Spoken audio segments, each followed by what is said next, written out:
wapendwa mapadri, wapendwa watawa, wapendwa waseminaristi, wapendwa kamati tendaji za parokia mbalimbali za hapa mlioko hapa na wengine wote, tumsifu Yesu Kristo.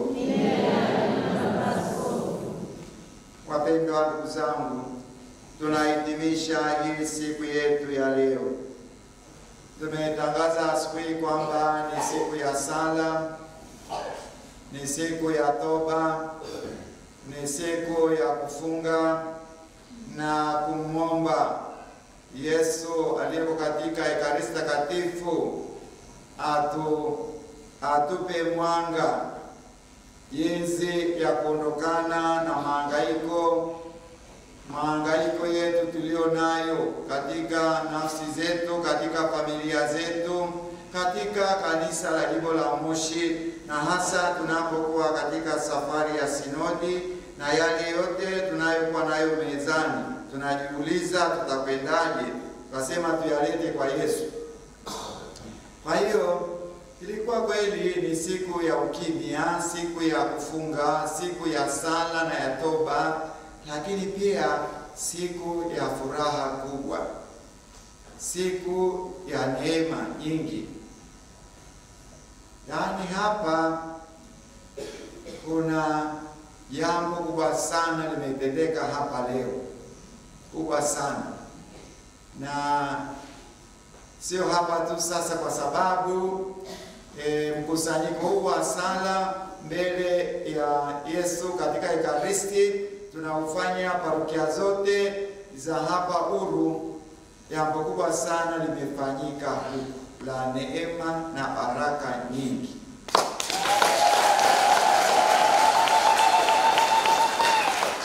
Licha ya kwamba kama mapadri wengi walivyotuambia, pia tuko kwenye kipindi cha Pasaka, ni kipindi cha neema, tuko kwenye kipindi cha Jubilei kuu, mwaka mtakatifu, mahujaji katika matumaini, lakini pia tuko kwenye sinodi, ni kipindi cha neema sawa. Lakini leo Bwana Yesu tangu asubuhi yuko na sisi hapa. Najua hapo ni nafsi nzima ya Yesu Kristo aliyefufuka kutoka wafu yuko hapa tangu asubuhi, anatuangalia tu, ni mnyenyekevu, amebaki hapo kimya pale tulipomweka asubuhi mpaka sasa.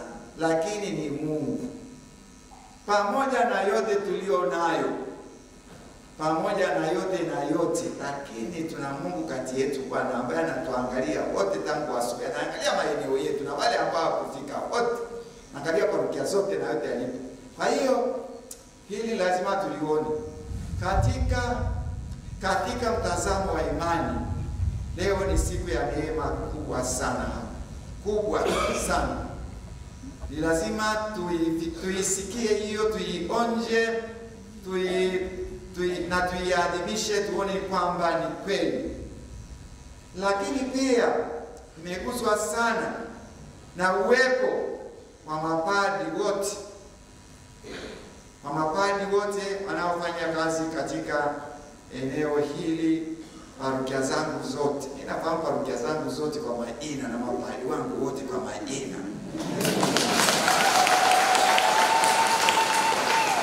Ambao na wako hapa ni wachache na wako safarini, waliomba ruhusa, wako wote, na amebaki kuhani kweli leo. Yaani leo wamekuja kweli kukaa na Yesu, smart kabisa. Sasa hii ni baraka nyingine kubwa.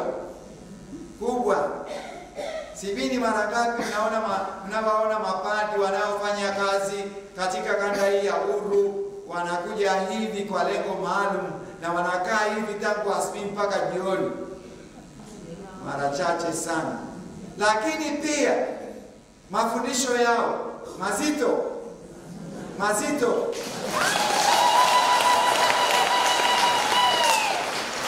Yaani roho amekuwa kazini. Naona wengine hata Mnajua mapadri kuna wakati mwingine tunaandaa mahubiri vizuri kabisa, tunafika altareni roho anageuza. Sio kama wengine hapa nimeona roho amegeuza. Mmeingia kwenye mambo ambayo maambiwa myakuze. Mmekuza maeneo mengi ambayo wengine hata wangependa kusikia, lakini ni roho anasema siku kama hii ya leo yaguzwe ili ifahamike kwamba tuko wapi. Naamini kwamba alikuwa kwenye mahubiri walioandaa. Wakati mwingine Roho Mtakatifu anabadilisha mahubiri kwa malengo yake. Na leo nimehisi hiyo hapo, nikiona tuko hapa sasa huyu ameshachukuliwa na Roho. Huyu anatupeleka katika maeneo yale ambayo Yesu anapenda kwenye siku kama ya leo tuyafahamu. Tuyapata au tufahamu tu kwamba mambo yako hivyo. Ameyakuza mengi sana mazuri ya kutupa matumaini, mengine ya kuonyesha sasa ni kweli kuna magiza kabisa, hatuwezi kukataa. Na watu wengine hapa yetu wamebeba pia hayo magiza, na akasema yani wengine wamesema siwezi kuwataja lakini msiniangalie basi. Lakini kweli sasa tunashukuru sana, ni siku ya neema kweli. Yani angalia hizo alama, uwepo wa Yesu tangu asubuhi mahali hapa. Yesu Kristo Mungu mzima anatuangalia, anaangalia eneo lote la huru, parokia zote na waamini wote na yote aliyoko huko.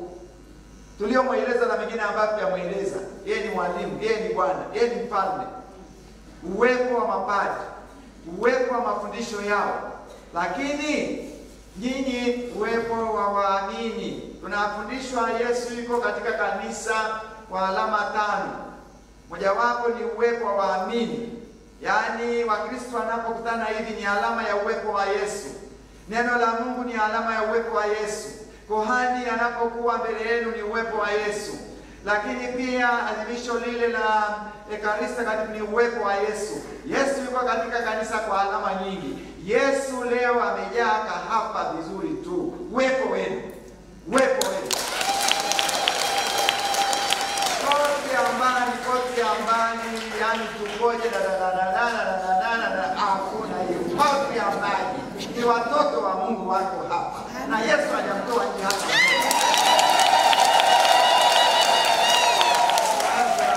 Ni lazima tuone hiyo tunaposema ni siku ya neema. Ni siku ya pekee. Ni siku ya pekee inayoanza na hapo katikati, lakini na huko kwingine kwa tulikutaja.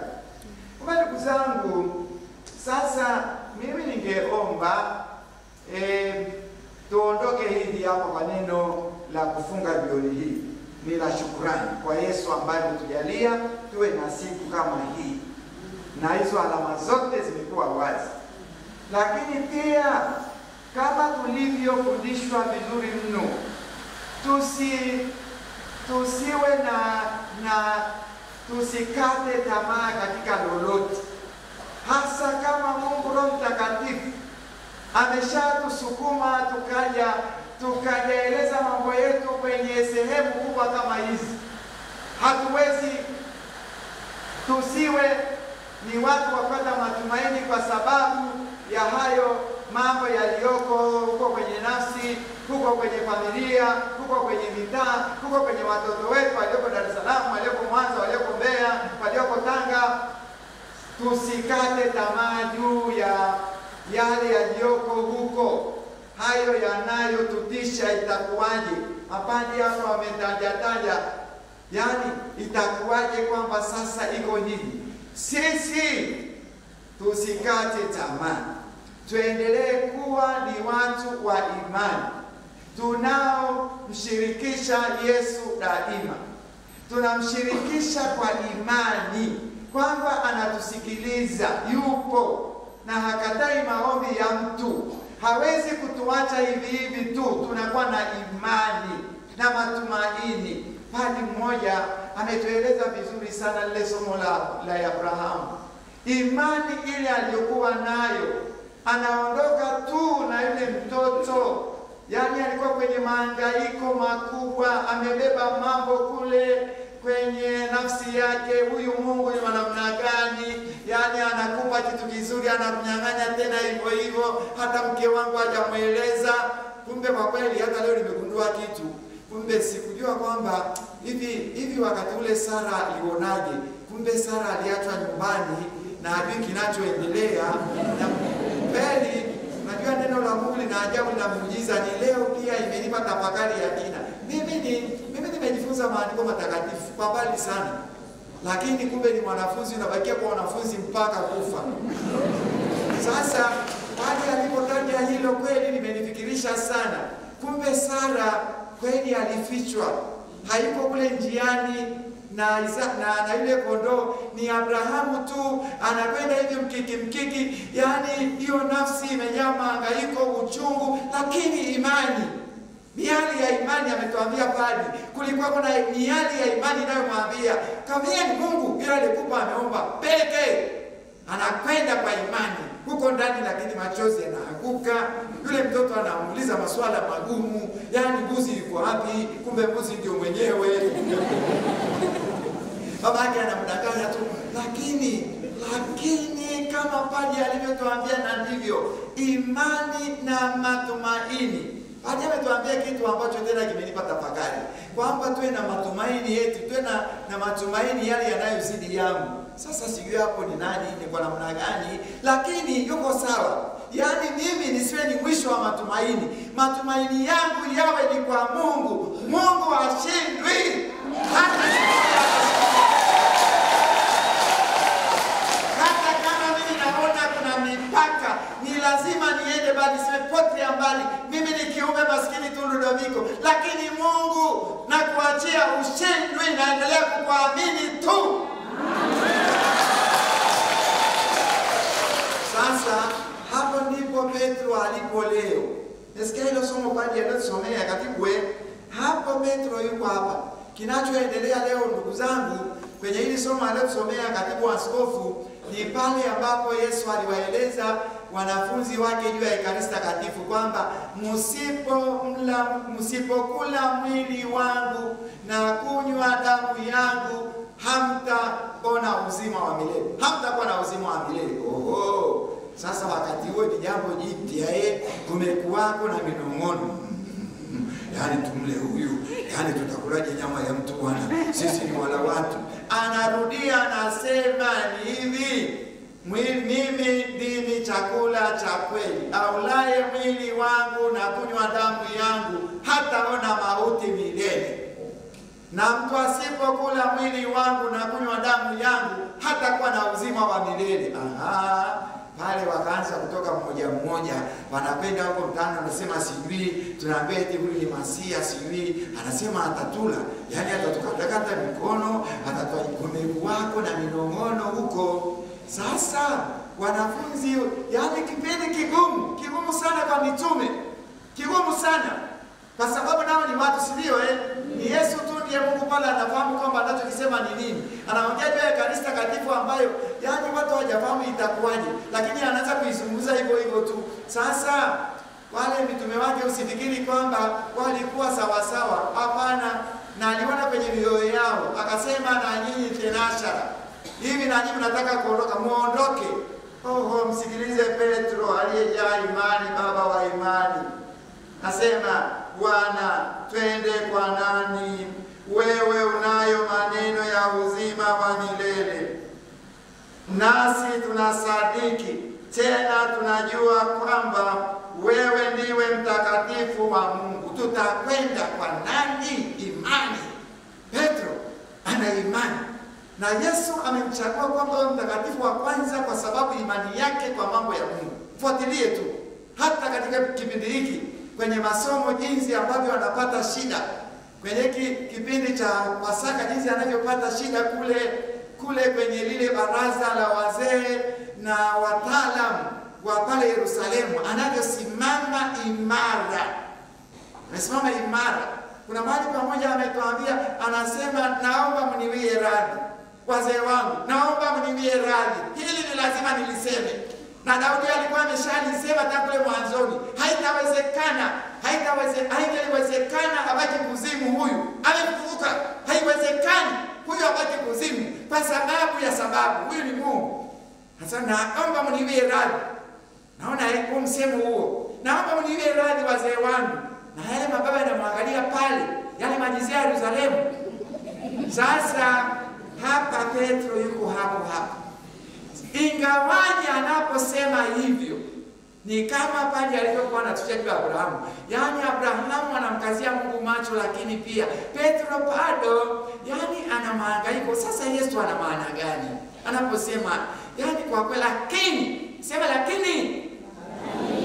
lakini tunaweka ninakuwa na imani tu kwake, kwa sababu tumeshaambiwa huyu ni mwana wa Mungu na amekuja kwa ajili ya wokovu wetu. Hawezi kutupoteza. Anakuwa na imani na matumaini yanayozidi yale ya kwake, kwamba hapa